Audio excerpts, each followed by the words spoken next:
Hi అండి. ఇరజాజులు చూడండి ఎరబూసి పూసినాయండి. చంటి పిల్లల బోసినవ్వులాగా తలతల మెరిసిపోతున్నాయండి.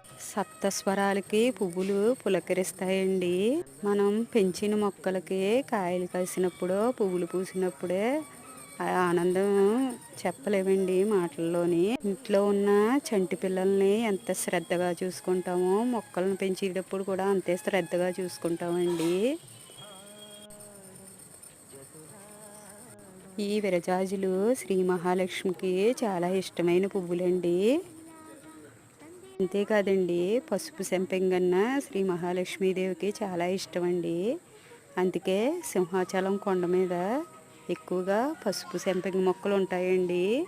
అందుకే లక్ష్మీదేవి చెట్టు లెక్కగలవా పుట్ట లెక్కగలవా అని నారాయణుని అడిగిందండి.